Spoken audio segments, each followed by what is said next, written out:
A ver, Diego, tú Se no. vuelve todo más fácil. Yo digo no con matices, ¿vale? O sea, con lo que estoy 100% de acuerdo es con lo que ha dicho Javen. O sea, 100% desde el principio de, sobre todo, la parte de la que ha dicho, depende de lo que estés haciendo. Porque digo esto, porque cuando pensamos en mezcla pensamos no solo en ajustar volúmenes, paneos o ecualizar, hablamos también de control de dinámicas.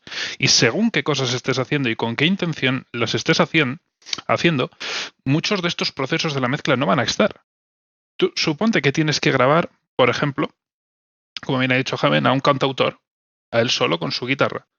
Tú puedes decir, pues le pongo un micro aquí y otro aquí abajo su guitarra y juego con la mezcla.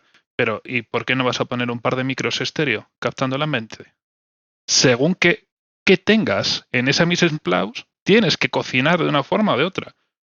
Entonces, puede darse el caso de que igual lo primero que tenemos que hacer es pensar en qué queremos obtener con lo que estamos haciendo y segundo, con los ingredientes que tenemos, ¿es necesario hacerles algo?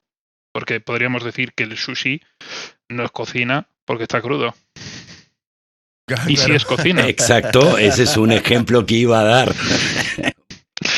Entonces, aquí entra el tema de ¿qué vas a hacer con eso? Principal cuestión de lo que creo que todo el mundo debería plantearse antes de cargar nada en tu DAO, antes de hacer nada, es ¿qué voy a hacer con esto?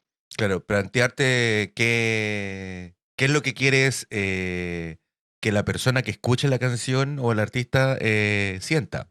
Porque si vas a grabar, que si seguimos con el mismo ejemplo de un cantautor, que es una persona que canta con una guitarra, eh, si quieres un resultado más íntimo, que la persona que esté escuchando sienta esa intimidad, y yo creo que lo más fácil es grabarlo con un solo micrófono, que grabe voz y guitarra y todo junto, entonces hay mucho que mezclar, no hay.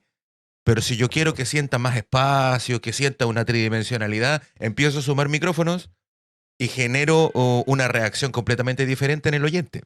Y dependiendo de lo que quiero lograr con el oyente, es cómo voy a procesar todo eso. Si quiero cercanía, lo grabo cerca. Si quiero una sensación de amplitud, voy a jugar con más micrófonos, distintos tipos de reverberación, ¿no? Distintos tipos de dinámica. Va a cambiar la cosa. O sea, la mezcla no siempre es lo mismo, siempre depende de qué es lo que queremos lograr y qué es lo que queremos expresar.